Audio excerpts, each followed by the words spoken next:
Thank you for reminding me. अच्छा, तो यहाँ से x1 x2 और x3 और इसके बाद 0 आ गया। तो दूसरी इक्वेशन है 0 times x1 plus 1 times x2 जो कि x2 हो गई, और उसके बाद -7/5 टाइम्स x3 इक्वल्स टू 1। ये जो इक्वेशन आ गई, जो पहला इक्वेशन है इसको मैं इस तरह लिख सकता हूँ x1 -3/5 x2 इक्वल टू 0, और दूसरा है x2 -7/5 x3 इक्वल्स टू 1। अच्छा, किसी को कुछ कहना हो तो वो चैट में ना कहें, वो माइक ऑन करके कह दें, क्योंकि मैं चैट नहीं दे सकता बार बार। माइक ऑन करके वो बात की करें। अच्छा, तो यहाँ इसके बाद क्या करेंगे अभी, x1 इक्वल्स टू 3/5 x2, इसको इस तरह लिख सकता हूँ। जो x2 है उसको लिख सकता हूँ 1 प्लस 7/5 x3। जो x3 है वो फ्री वेरिएबल है, तो इसको x3 इक्वल टू x3 या फिर x3 इज़ फ्री, दो कोई भी लिख लो वो हो जाती है। तो ये मेरे पास एक जनरल सोल्यूशन हो गया पूरे सिस्टम का। तो उसके सोल्यूशन इनफाइनेटली मैनी हो सकते हैं। तो इसका एक पॉसिबल सोल्यूशन अगर मैं आपको बता दूं, एक पॉसिबल सोल्यूशन इसका ये है कि x3 की वैल्यू हमें 0 पुट कर दूं, तो x1 की वैल्यू 0 आ जाएगी, 0 कामा x2 की वैल्यू 1 कामा 0। तो ये इसका एक सोल्यूशन हो गया। इसका दूसरा सोल्यूशन अगर मैं फाइंड करना चाहूँ, तो दूसरे सोल्यूशन के लिए x3 की जो वैल्यू है वो अगर मैं 5 ले लूँ,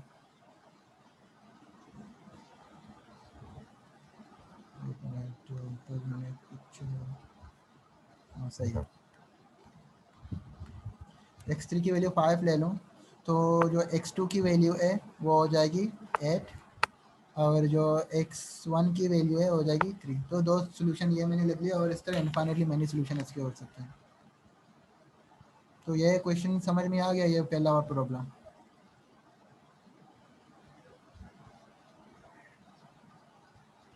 यस। अच्छा, सही है। तो मैं आगे चलता हूँ।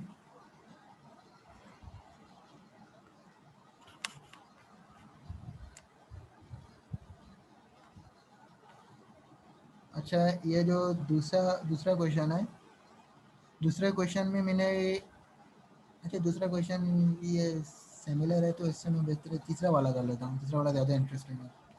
तो तीसरा वाला क्वेश्चन है, पहले के दो जो इक्वेशन है वो बिल्कुल सेम ही एग्जैक्टली पहले इक्वेशन के, और जो थर्ड इक्वेशन है वो थोड़ा डिफरेंट, वो नया इक्वेशन है।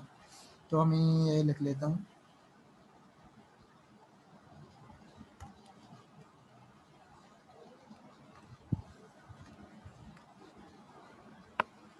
3x1 plus x2 plus 4x3 equals to 4।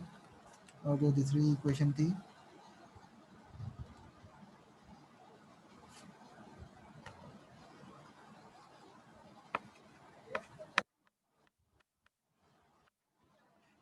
x2 3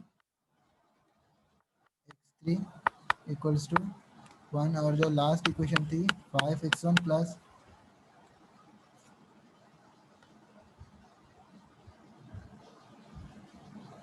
5x2। अच्छा, मैंने ऊपर वाले इक्वेशन में कुछ मिस्टेक की थी, यहाँ पे 4 था और यहाँ पे 1। तो 5x2 और यहाँ पे प्लस 4x3 इक्वल्स टू 5। तो ये मेरे पास एक सिस्टम है, इसका सोल्यूशन हमें फाइंड करना है। अच्छा, तो सबसे पहले मैं ये करता हूँ कि, अच्छा इसमें पहले इसको तो मैट्रिक्स एगमेंटेड फॉर्म इसका लिख लेता हूँ। एगमेंटेड मैट्रिक्स 3 2 5 आ गई, इसके बाद 4 1 5 और 1 3 4 4 1 5। अच्छा, तो इसमें एक चीज़ वो थोड़ी कॉमन है, अगर आप ध्यान से देख लें, जो थर्ड जो रो आ रही है वो एडिशन है पहले दो रोज़ का। तो अगर मैं यहाँ पे ये कर लूँ,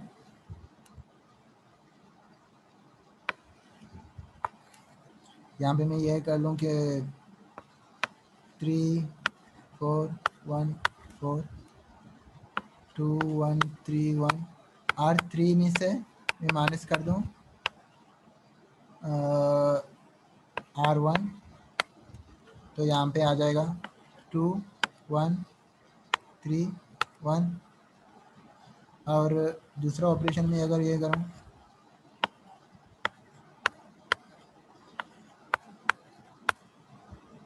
दूसरे में मैं R3 में से R3 माइनस R2 कर लूँ, तो नीचे यहाँ पे आ जाएगा 0 0 0 0। और जो ऊपर वाला जो दो रॉज हैं उनकी हमने रिड्यूस इक्वलन फॉर्म पहले लिखी हुई थी, वो अगर मैं दोबारा देख लूँ वहीं पे ये क्या आ रही थी, ये वाली आ रही थी कि 0 1 1 0 माइनस 3/5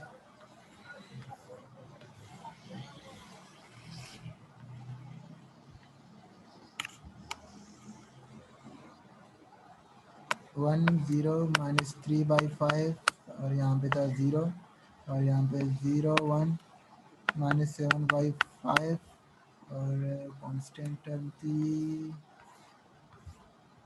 1, यहाँ पे आ रहा था 1, और ये लास्ट रो हमने शुरू में ही कैलकुलेट कर ली कि ये 0 आ रहा है। तो यहाँ पे अगर हम देखें तो सिस्टम कंसिस्टेंट है या नहीं, तो चूंकि मैंने वो जो ट्रिक बताई थी कि लास्ट कॉलम जब भी पिवट आ रहा हो तो फिर सिस्टम कंसिस्टेंट नहीं होती, तो इस केस में भी लास्ट कॉलम पिवट नहीं आ रहा है, तो यहाँ पे भी जो सिस्टम है वो कंसिस्टेंट है। और सिस्टम के सोल्यूशन एग्जैक्टली एक हो सकते हैं या फिर इनफाइनेटली, वो पता चलेगा फ्री वेरिएबल से। तो जो पहला कॉलम है यहाँ पे एक पिवट आ रहा है, दूसरे कॉलम में पिवट आ रहा है, तीसरे कॉलम में अभी पिवट नहीं आ रहा, मतलब एक जो वेरिएबल है x3 वो अभी भी फ्री है। तो ये इस सिस्टम के भी सोल्यूशन इनफाइनेटली मैनी सोल्यूशन हो सकते हैं, तो वो सोल्यूशन इसके एग्जैक्टली सेम होंगे पहले वाले क्वेश्चन के, इसके डिफरेंट नहीं होंगे, एग्जैक्टली वही सोल्यूशन होंगे इसके भी।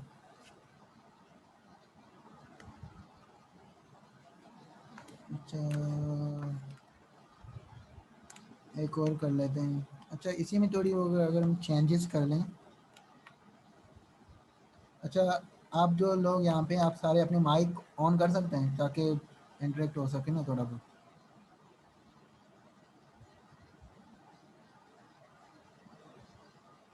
Hello hello. सर समझ आ रहा है। अच्छा, मैं कह रहा था कि आप लोग अपनी माइक्स ऑन कर लें ताकि मैं थोड़ा इंटरेक्ट करके इसी क्वेश्चन में थोड़ी चेंजेस करके आप लोगों को बता दूं। फिर बाकी लोग शायद सो रहे हैं। अच्छा, एक मैट्रिक्स अगर मैं फर्जी कोई मैट्रिक्स लिख लूँ, 0 1 2 3, और यहाँ पे 0 0 1 2 0 0 0 3, तो कोई बता सकता है ये सिस्टम कंसिस्टेंट है या नहीं? इनकंसिस्टेंट है। जी इनकंसिस्टेंट है, लास्ट रो, लास्ट कॉलम जो है वो पिवट है। हाँ, लास्ट कॉलम में पिवट आ रहा है तो सिस्टम इनकंसिस्टेंट होगी। अगर यहाँ पे 0 लिख लूँ तो सिस्टम कंसिस्टेंट। कंसिस्टेंट होगी। अच्छा, तो इसके सोल्यूशन कितने होंगे? एक होगा इनफाइनेटली मैनी,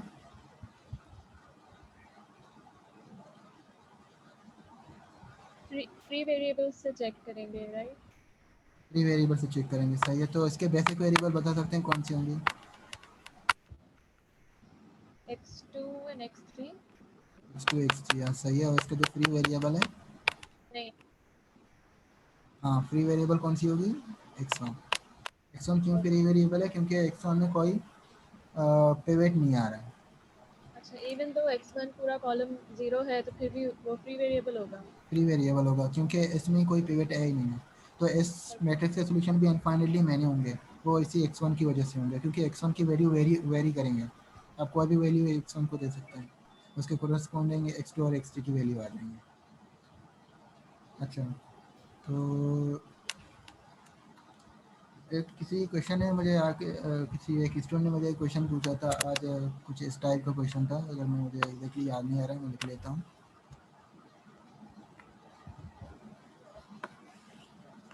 इस तरह का था कि लेट सपोज, मैं एग्जैक्टली वैल्यूज याद नहीं है, कुछ इस तरह की थी। 2 3 लेट सपोज ये आ गया, यहाँ पे 0 आ गया, 1 2, यहाँ पे 0 0 0 0 आ गया, यहाँ पे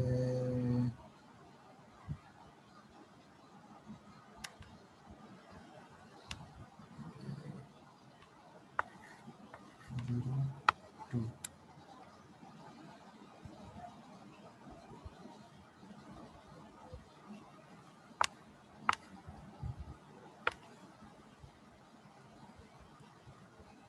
अच्छा, मुझे क्वेश्चन एग्जैक्टली याद नहीं आ रहा है, तो इसी की प्रॉब्लम को सॉल्व करेंगे। तो बहुत ही अच्छा क्वेश्चन था, मैं भूल गया अभी।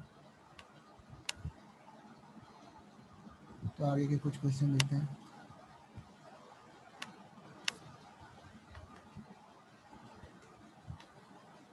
The question for 3 to 4.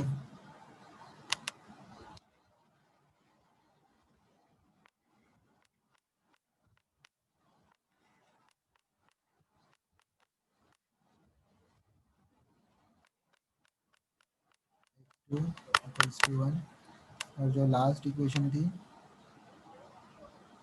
वो थी 5x1 2x2 5।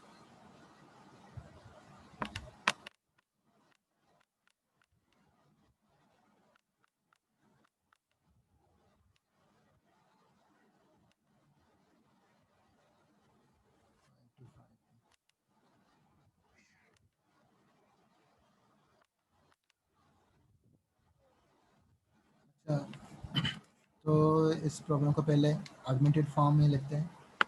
तो आर्गुमेंटेड फॉर्म इसकी हो जाएगी 3 1 5 2 1 2 4 1 5।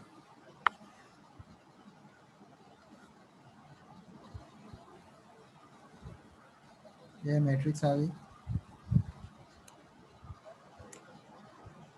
तो जो सबसे पहला काम है हमारा 3 को 1 करना है। तो एक तो प्रोसीजर वही है कि पूरे रो को 1/3 से मल्टीप्लाई कर लें, लेकिन उससे यह होगा कि कुछ फ्रिक्शंस वगैरह भी आएंगे। तो फ्रिक्शन से बचने के लिए आप ये कर सकते हैं कि जो R1 है, R1 minus 3 sorry 2 times R2 अगर आप कर लें तो फ्रिक्शंस नहीं आएंगे। तो 3 माइनस 2 ये हो जाएगी 1, 2 माइनस 2 ये हो जाएगी 0, 4 माइनस 2 ये हो जाएगी 2, और ये 1 1 1 5 2 5 ये सेम रहेगा। उसके बाद जो नेक्स्ट स्टेप है उसमें ये जो 1 है ये 1 0 करनी है, और इसके नीचे जो 5 है ये 5 भी 0 करनी है।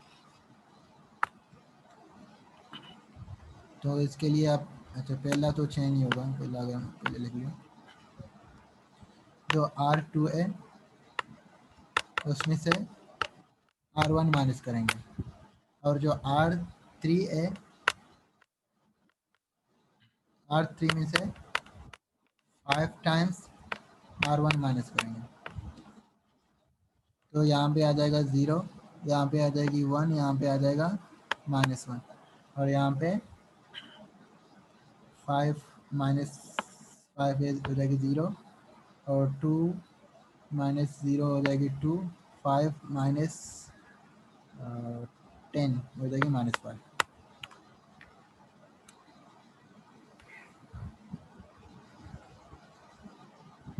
अच्छा, इसके बाद ये जो सेकेंड और सेकेंड कॉलम एलिमेंट है ये वाली, तो ये वाला एलिमेंट 1 करना होता है, तो ये ऑलरेडी हमारे पास 1 है तो इसको कुछ करना नहीं होगा।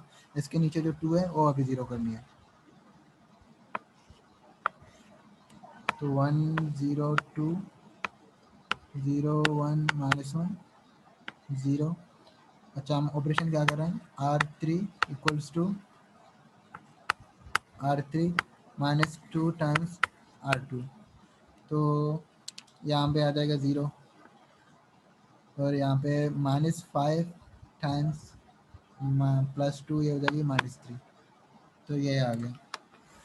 अच्छा, तो यहाँ पे जो सिस्टम के जो सोल्यूशन, अच्छा पहला क्वेश्चन ये कि सिस्टम कंसिस्टेंट होगा या इनकंसिस्टेंट है। तो उसका पता ऐसे लगता है कि लास्ट कॉलम पिवट आ रहा ही नहीं आ रहा है।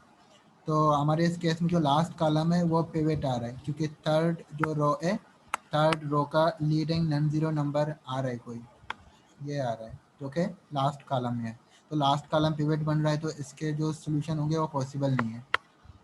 तो इसका कोई सोल्यूशन एग्जिस्ट नहीं करता है, सिस्टम इनकंसिस्टेंट है।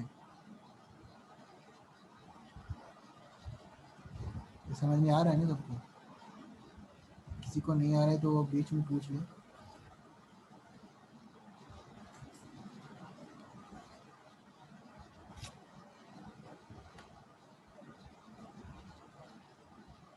अच्छा, या लास्ट वाला भी ट्राई करते हैं, लास्ट वाला ट्राई करते हैं, इसके बाद फिर वो एच और के वाला क्वेश्चन में डिस्कस करता हूँ। असाइनमेंट में मैंने दिए थे, और एक वेरिएबल वाला सर ने क्लास में डिस्कस किया था, लेकिन दो वेरिएबल वाले नहीं किए थे, तो मैं दो वेरिएबल वाला थोड़ा बता देता हूँ। पहले ये क्वेश्चन करता हूँ। Question number 5, x1 + 3x2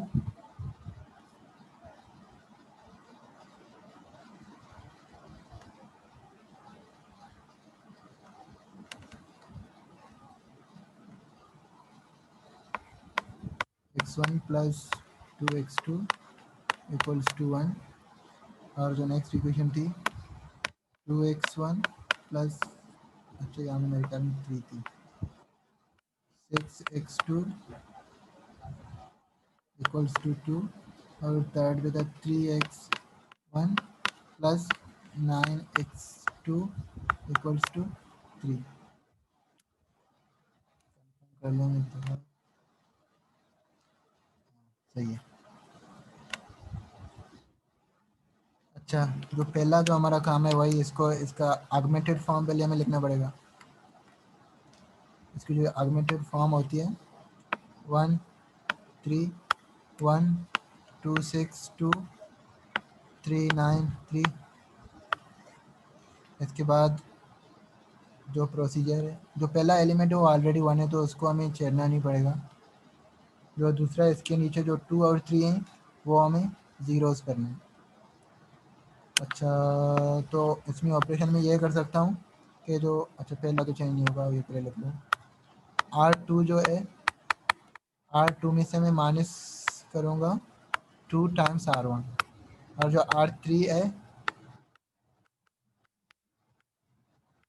3 times R1। इससे ये जो 2 और 3 ज़ीरोज़ हो जाएंगे, तो यहाँ पे आ जाएगा 0। अच्छा, इससे ये है कि जो दूसरा एलिमेंट है ये भी 0 आएगा, तीसरा भी 0 आएगा, और इसका ये 0 आ गया, इसका भी 0 आ जाएगा, ये भी 0 आ जाएगा। तो इस केस में जो पिवट है, लास्ट कॉलम में कोई पिवट नहीं आ रहा है, तो इसका मतलब जो सिस्टम है हमारा कंसिस्टेंट है। सिस्टम कंसिस्टेंट है तो उसके सोल्यूशन दो पॉसिबल हो सकते हैं, या तो एग्जैक्टली एक सोल्यूशन होगा या फिर इनफाइनेटली मैनी। क्योंकि इस केस में एक फ्री वेरिएबल भी है, तो x2 हमारा फ्री वेरिएबल है। x2 जो है फ्री वेरिएबल है, क्योंकि x2 जो सेकेंड कॉलम है वो पिवट नहीं है, तो सिर्फ x1 वाली कॉलम वही वही पिवट है। तो इसके जो सोल्यूशन है वो इनफाइनेटली मैनी होंगे इस फ्री वेरिएबल की वजह से।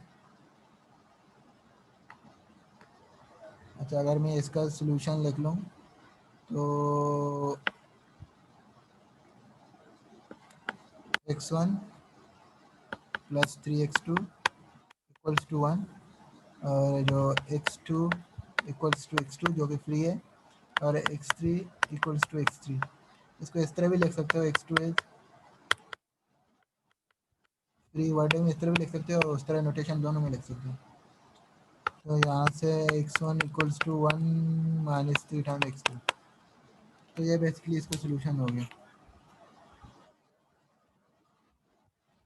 तो इसमें मैंने यही क्वेश्चन लिखे थे, वो वाला मिस कर दिया था, एच और के वाला। जो असाइनमेंट में थे, एक तो एक वेरिएबल का था। अगर मैं एक सिंपल क्वेश्चन लिख लूँ 1 0 2 H 3 1। ये मैंने मैट्रिक्स की नोटेशन में लिख लिया है, आप लोग इसको इक्वेशन में कन्वर्ट कर सकते हैं अगर इक्वेशन में दिया हो, तो मैंने मैट्रिक्स नोटेशन में लिख लिया। तो यहाँ पे एच की हमें वो वैल्यूज़ फाइंड करनी है जिसके लिए सिस्टम कंसिस्टेंट हो। अगर कंसिस्टेंट हो रहा है तो इसका एग्जैक्टली एक सोल्यूशन होगा, इनफाइनटली मैनी होंगे कौन से वैल्यूज़ के लिए, वो हमें वैल्यूज़ फाइंड करनी है। तो यहाँ पे मैंने थोड़ा वो इजी मैट्रिक्स लिखा था क्योंकि इसमें कुछ ऑपरेशन नहीं करने पड़ेंगे, तो आप लोग को बेसिक आइडिया देने के लिए कि इसकी एच की वैल्यूज़ कैसे निकालेंगे। तो यहाँ पे एक ही ऑपरेशन लगेगा, सॉरी दो लगेंगे। एक ये एक जो 2a है, 2 हमें करना है 0, तो 2 को कैसे 0 कर सकते हैं, R2 equals to R2 minus 2 times R1। तो यहाँ पे 1 0 3 आ गया, यहाँ पे आ जाएगी 0, और यहाँ पे h आ जाएगा, और यहाँ पे 1 माइनस 6 हो जाएगी -5।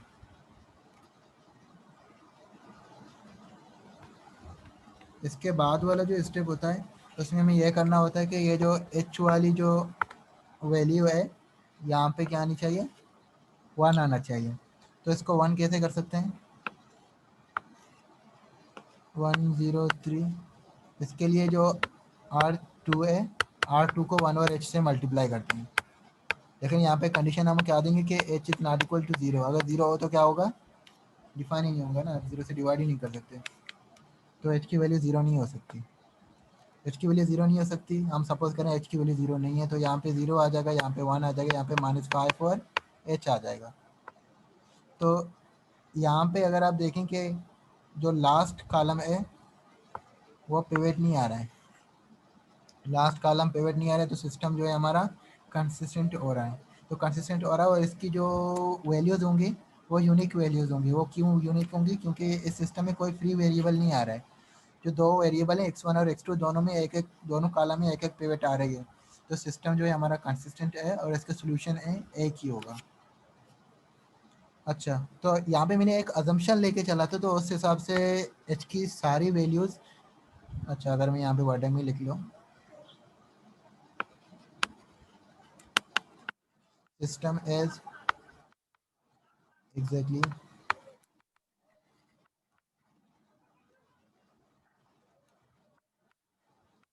वन सोल्यूशन, कौन सी वैल्यूज़ के लिए, for all x belongs to real number,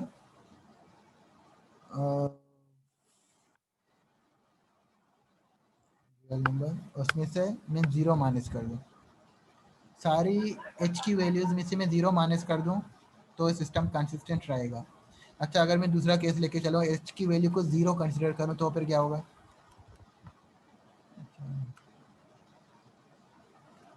अगर h की वैल्यू को मैं 0 कंसिडर करूँ, जो मेरा पहला मैट्रिक्स है लिखा है, यहाँ पे जो ये जो h है, यहाँ पे अगर मैं 0 लेके चलूँ, यहाँ पे लेके लिखता हूँ मैं, यहाँ पे 1 0 1 0 3, यहाँ पे 0 0 -5। अगर मैं h की वैल्यू को 0 ले लूँ तो यहीं से आगे जाने की ज़रूरत नहीं है, कि यहीं पे जो हमारा क्वेश्चन है वो क्या हो रहा है, इनकंसिस्टेंट हो रही है, क्योंकि ये सिस्टम इनकंसिस्टेंट है।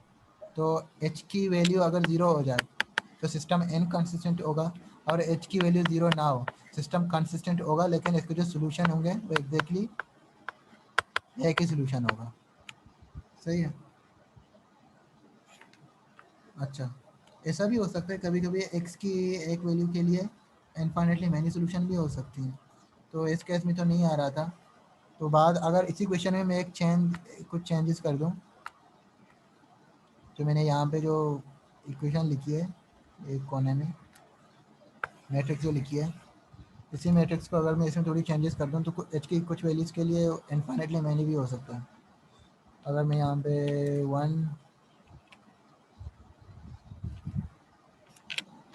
1 कर दूँ, यहाँ पे 3 कर दूँ, यहाँ पे 0 कर दूँ, यहाँ पे h कर दूँ, यहाँ पे 2 कर दूँ, इसको सोल्व करके देखते हैं।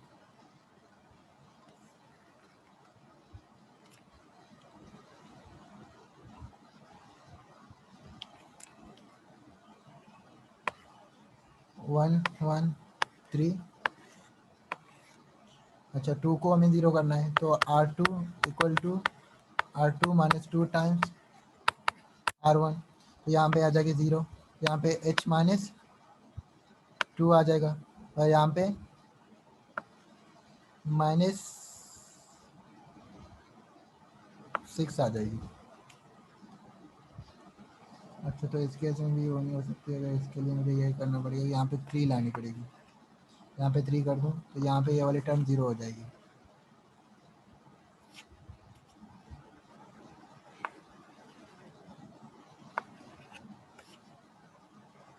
अगर यहाँ पे 0 आ गया तो फिर ये वाली जो हमारा क्वेश्चन, ये जो क्वेश्चन है यहाँ पे अभी इसको हमें 1 करना है, 1 1 3 0। अच्छा ये कैसे 1 होगा, R2 equal to 1/H-2 times R2, लेकिन यहाँ पे हम कंडीशन क्या लेके चलेंगे कि H 2 के इक्वल नहीं है, अगर 2 के इक्वल है तो डिवाइड कर ही नहीं सकते, तो वहीं पे किस्सा खत्म होता है। अगर 2 के इक्वल नहीं है तो फिर डिवाइड कर सकते हैं, तो ये चीज़ आ जाएगा, यहाँ पे 1 आ जाएगी और यहाँ पे आ जाएगा 0 आ जाएगा।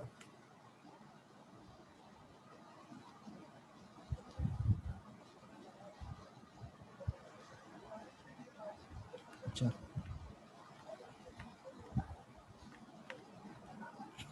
तो इसके बाद 1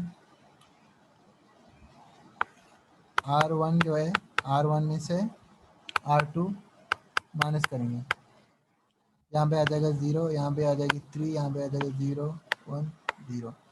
x1 की वैल्यू क्या हो गई 3 और x2 की वैल्यू हो जाएगी 0।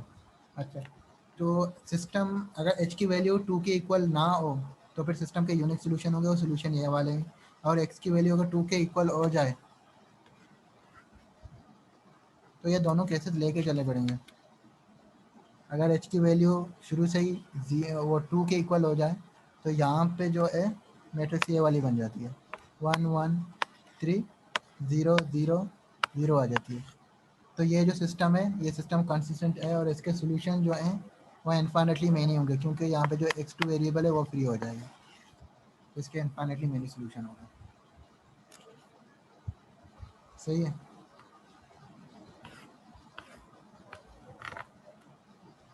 अच्छा इसका एक और क्वेश्चन डिस्कस करते हैं।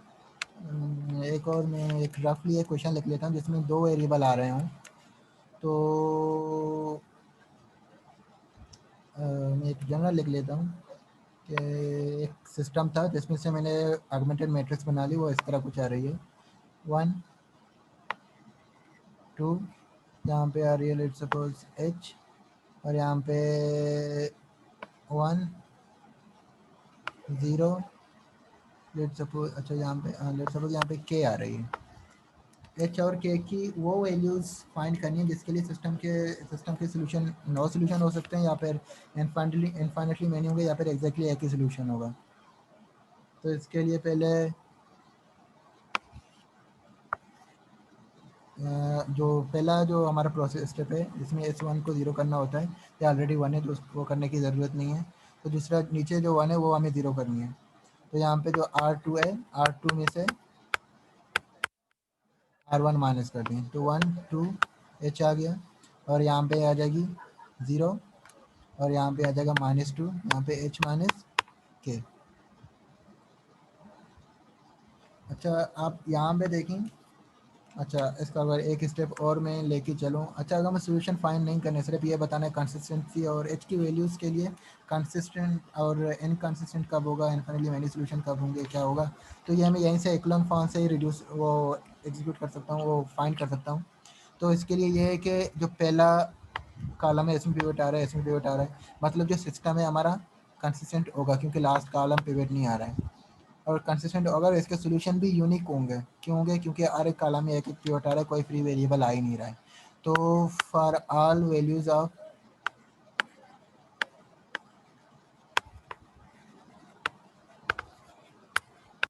एच एंड के, एच और के की जो भी वैल्यूज होंगे सबके लिए सिस्टम जो है हमारा कंसिस्टेंट होगा, और इसके सोल्यूशन जो होंगे वो यूनिक होंगे।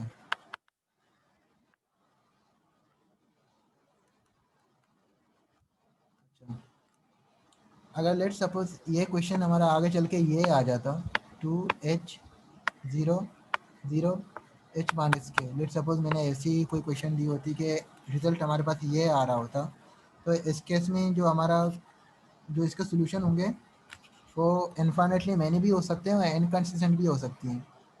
वो कैसे कि h इक्वल टू के, वो सारी वैल्यूज़ h और k की जब भी बराबर आ रही हों तो उस केस में जो हमारा सिस्टम है वो कंसिस्टेंट होगा और इसके जो सोल्यूशन होंगे इनफाइनाइटली मैनी होंगे। वो क्यों होंगे? क्योंकि जब हम h और k की वैल्यू पुट कर देंगे तो यहाँ पे आ जाएगा 1 2 h 0 0 0। तो ये रिड्यूस इक्लोन फॉर्म है और यहाँ पे जो फ्री वेरिएबल है x2 फ्री वेरिएबल आ रहा है और लास्ट कॉलम पिवट भी नहीं है, तो इसके जो सोल्यूशन होंगे वो इनफाइनाइटली मैनी होंगे। और h और k अगर बराबर ना हो, h और k बराबर ना हो तो उस केस में जो हमारा सिस्टम होगा वो इनकन्सिस्टेंट होगा। क्यों होगा? क्योंकि जो लास्ट इसकी जो रो है 0 0 h माइनस के, तो h माइनस के 0 की इक्वल नहीं है, तो h माइनस के 0 की इक्वल नहीं है तो लास्ट कॉलम जो है वो एक पिवट बन जाती है। लास्ट कॉलम पिवट जब भी होगा सिस्टम कंसिस्टेंट नहीं होगा, तो उस केस में इसके सोल्यूशन पॉसिबल ही नहीं होंगे। तो यहाँ तक समझ में आ रहा है सबको ना? किसी को क्वेश्चन है यहाँ तक? बेसिकली तो ये ट्यूटोरियल ही खत्म हो गया, क्वेश्चन ही खत्म हो गया।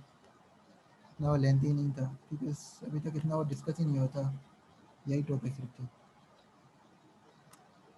तो किसी को कोई क्वेश्चन है असाइनमेंट के हवाले से? कोई क्वेश्चन है, कोई किसी समझ नहीं आ रहा तो पूछ सकता है।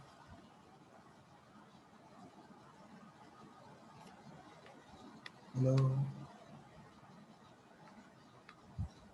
हेलो। सर ये सब मेंशन करना पड़ेगा कि फॉर एग्जांपल आपने एक क्वेश्चन में कराया था कि R2 equals to 1/h R2 और उसमें कंडीशन थी h is not equals to 0, तो क्या हमें ये वाला केस भी लिखना होगा कि h इक्वल्स टू 0 पे क्या होगा? दोनों लिखने पड़ेंगे। एच की वैल्यू 0 के इक्वल पे क्या होंगे या फिर 0 ना हो तो भी क्या होंगे? जैसे यहाँ पे था एक एच और के, तो h इक्वल टू के के लिए क्या कंडीशन थी, मतलब क्या वैल्यूज आ रही थी? h नॉट इक्वल टू के लिए क्या वैल्यूज आ रही थी? दोनों केसेस लेके चलने पड़ेंगे।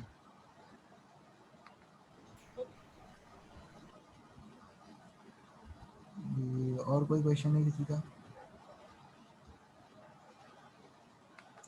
तो तो किसी को कोई क्वेश्चन नहीं है तो यहाँ पे ख़त्म करते हैं। अगर किसी को कोई क्वेश्चन वगैरह हो तो व्हाट्सएप पे पूछ सकता है या फिर कैंपस में भी मैं मुझे टेक्स्ट कर ले, मैं अवेलेबल हूँ तो वहीं पे भी समझा दूँगा। कोई कैंपस में आ सकता है, मैं तो कैंपस में होता हूँ। तो आज के लिए इतना काफ़ी है। Thank you. अल्लाह हाफिज़।